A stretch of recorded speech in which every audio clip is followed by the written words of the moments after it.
Le sujet qui nous intéresse dans l'interview, c'est le rôle des réseaux sociaux d'abord dans cette guerre Ukraine-Russie. Bonjour Thierry Berthier. Bonjour. Vous êtes docteur en théorie algébrique des nombres, pilote du groupe Sécurité Intelligence Artificielle Robotique du Hub France IA. Je rappelle, c'est une initiative qui est moteur dans la promotion et la croissance de l'écosystème intelligence artificielle française et européenne. Vous êtes également chercheur en cyberdéfense. Alors, indéniablement, ce conflit Ukraine-Russie a sa projection dans le numérique. On en parle depuis le début du conflit dans Smartech. Mais est-ce que vous iriez jusqu'à dire que les réseaux sociaux sont devenus de nouvelles armes de guerre ? Alors, clairement, oui. On n'a pas attendu le conflit ukrainien pour le constater. Le conflit syrien, c'était déjà le cas. À chaque fois, les belligérants utilisent les réseaux sociaux à leur avantage, évidemment, soit pour faire du recrutement, soit pour faire de la propagande. Donc là, on est dans un conflit symétrique. Et que ce soit du côté ukrainien ou du côté russe, chacun utilise les réseaux sociaux. Alors, ils sont à armes égales. Plutôt très bien. Très bien du côté. On est dans de la symétrie là. Presque parfaite. Côté ukrainien, l'utilisation des réseaux sociaux, de Twitter et puis de l'ensemble des réseaux est vraiment faite de manière très très intelligente pour justement fédérer des soutiens de tous côtés. Il n'y a pas d'amateurisme là, on a affaire à vraiment... Non, c'est vraiment fait jusqu'au président ukrainien qui a une utilisation parfaite des réseaux sociaux, de ses vidéos qu'il fait très très régulièrement. Ça fait partie de la cohésion, finalement, il construit aussi une forme de cohésion. Vous dites que c'est pas d'aujourd'hui que ces outils sont utilisés dans des conflits. Là, on a quand même passé une étape, il y a une approche assez nouvelle de communication en temps de guerre sur le terrain. Ça fait quelques années quand même qu'ils sont utilisés. Au moment du conflit syrien, un groupe comme l'État islamique les utilisait de manière extrêmement intense. Pour de la propagande ? Pour de la propagande, pour du recrutement ou pour de la messagerie même de guerre. Oui. Donc là, on avait une utilisation complète et massive des réseaux sociaux. Là, on est moins sur la partie recrutement, mais on est vraiment sur le volet guerre de l'information et puis aussi de l'information à destination de l'autre partie, du côté russe. Et même si au niveau de la Russie, maintenant, c'est de plus en plus difficile d'avoir accès à l'ensemble de l'Internet, il y a beaucoup de connexions qui ont été coupées volontairement. Mais on voit quand même une partition. Et côté russe, là, la discussion est plutôt faite en direction des autres États, des BRICS, etc., de la Chine, de l'Inde, des nations qui ne sont pas dans le consensus anti-russe.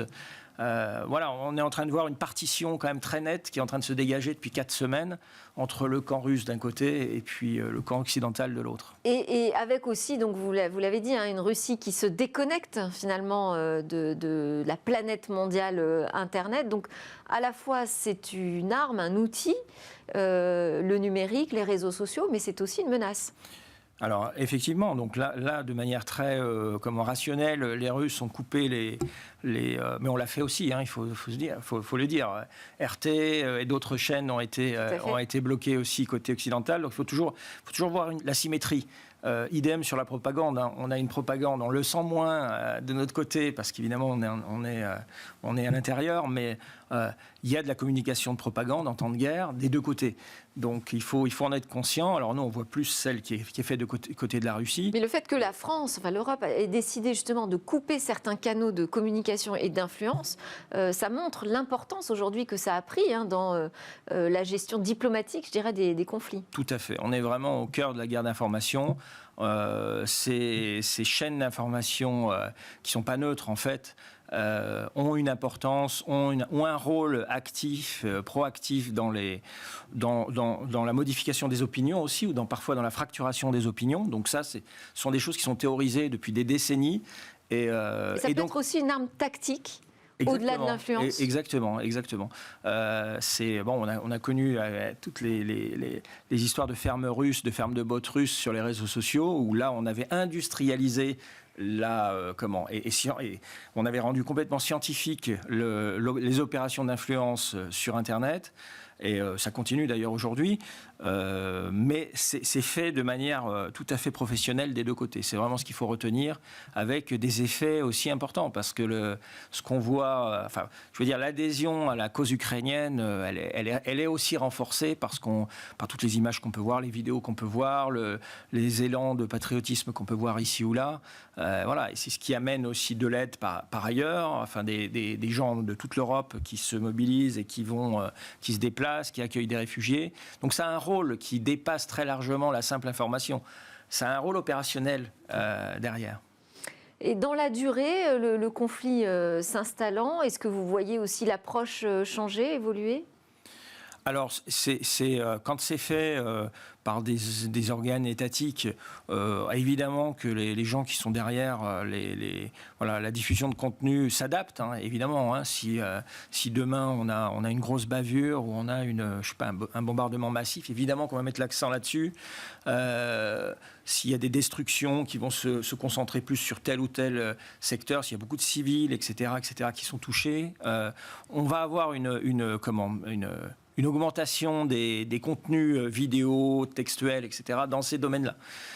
Donc oui, il y a une adaptation en temps réel des diffuseurs sur ces choses. Ça fait partie. Pose d'ailleurs pour le spécialiste en algorithme que vous êtes, un certain défi sur qualifier la véracité de la donnée en ce moment. Exactement. Alors là encore, on n'a pas attendu ce conflit-là pour que ce soit un problème clair, mais on voit notamment parfois sur des choses très simples, hein, sur des vidéos qui sont postées et qui datent pas du tout du conflit ukrainien, ouais. qui sont antérieures ou qui sont pas du tout. On voit des soldats, on ne sait pas s'ils sont des Russes ou s'ils sont des Ukrainiens. Les Ukrainiens disent que ce sont des Russes, les Russes disent que ce sont des Ukrainiens. Donc effectivement, sur certains contenus vidéo, c'est très difficile d'avoir une certitude sur ce qui se passe, à quel moment, où, par qui est derrière. On entend parler de montage, etc. Très compliqué en fait. Et avec des conséquences vitales. Exactement.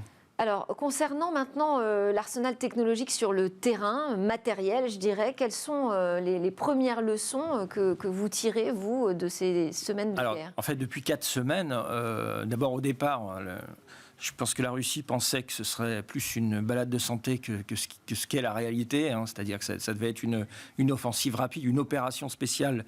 Donc ça veut dire que ce n'est pas une guerre qui s'installe, hein, c'est vraiment une opération spéciale, c'est quelque chose qui doit être court et qui doit être rapide et efficace et qui doit atteindre son but le plus rapidement possible. Ce n'est pas le cas. Oui. Au bout de 4 semaines, on voit que les objectifs ne sont pas forcément atteints ou pas complètement atteints. Donc il a fallu modifier la configuration du côté russe. On voit aussi que le conflit est bien plus symétrique qu'il n'y paraissait.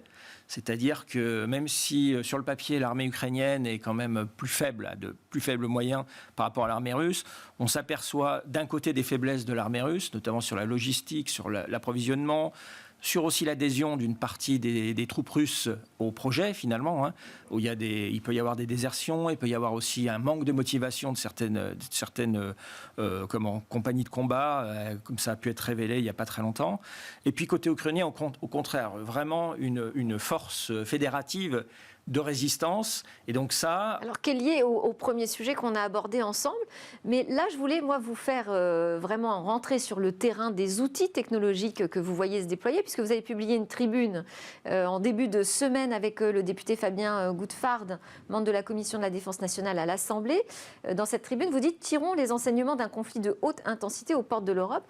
Et vous parlez de ces nouvelles armes, davantage autonomes, robotisées, qu'il va falloir vraiment adopter, sur lesquelles il faut accélérer. Alors, c'est très facile en fait à comprendre. Les Américains ont livré des Manpad, c'est-à-dire des missiles sol-sol ou sol-air de très grande qualité, transportables, actionnables très facilement. Il faut 1 heure de formation à peu près pour un fantassin pour être opérationnel avec ça. Ce sont des lance-missiles qui sont très efficaces, notamment contre les blindés. C'est pour ça que la Russie a perdu énormément de blindés. Les pertes russes, essentiellement aujourd'hui, ce sont des équipages dans des chars et dans des blindés qui se font neutraliser par des lance-missiles portables, donc notamment des javelines. Mais il n'y a pas que cela, il y a aussi du matériel suédois qui a été envoyé, et puis il y a du matériel ukrainien aussi. Donc ça, c'est très efficace. avec des petites équipes mobiles, vous pouvez faire beaucoup de mal à une colonne. Ça, plus des drones, notamment des drones turcs, les Bayraktar, qui ont fait beaucoup de mal aussi aux colonnes russes. C'est toutes les vidéos qu'on a pu voir. Hein. Donc ça pose un vrai problème, non seulement à l'armée russe, mais c'est aussi un électrochoc pour l'ensemble des armées technologiques mondiales, parce qu'aujourd'hui, quand vous voyez des colonnes, la fameuse colonne de 60 km de long, qui n'était pas très mobile, eh ben, à plusieurs endroits, elle s'est fait vraiment très abîmée. Elle a été attaquée à plusieurs endroits avec beaucoup de pertes, avec peu de facilité de sortie ou d'échappement par rapport à ces attaques. Donc ça pose un problème. On est en train de dépasser le temps, mais vraiment, si vous pouviez résumer aujourd'hui sur quoi on doit mettre l'accent en matière d'armes technologiques pour se préparer à une défense efficace. Il va falloir effectivement d'abord construire des chars aujourd'hui qui sont téléopérables, c'est-à-dire plus seulement avec un donc sans équipage à l'intérieur. Voilà, il va falloir faire un mix là-dessus. Donc ça, c'est une première priorité. Donc et il y a des pays européens d'autonomie en fait. Voilà, alors pas forcément d'autonomie, mais de la téléopération, c'est-à-dire les équipages sont déportés, ils sont plus dans le char. Donc ça, c'est pas de la science-fiction, ça existe déjà. Milrem Robotics le fait avec le TPX en Estonie. Donc ça, c'est en cours. Les Russes ont commencé aussi avec le T-14 Armata à le faire. Et puis la deuxième chose, c'est trouver des solutions par rapport aux drones, c'est-à-dire avoir des essaims de drones, avoir aussi, pour protéger des colonnes, avoir des drones qui puissent intervenir directement pour neutraliser les équipes qui sont en train de... Donc des drones autonomes, là, des drones, alors pour le coup, oui, avec des niveaux d'autonomie qui vont être plus élevés pour pouvoir réagir en temps réel. Parce qu'on a de la haute intensité, mais aussi on a de la très haute vélocité. C'est-à-dire que les choses se passent très vite. Merci beaucoup. Je suis désolée, on arrive à la fin du temps qui nous est accordé pour cette interview. Merci pour vos éclairages. Merci. Thierry Berthier, donc pilote du groupe Sécurité, Intelligence Artificielle et Robotique du Hub France IA. On va continuer à parler de l'actualité dans Smart Tech avec le débrief hebdo.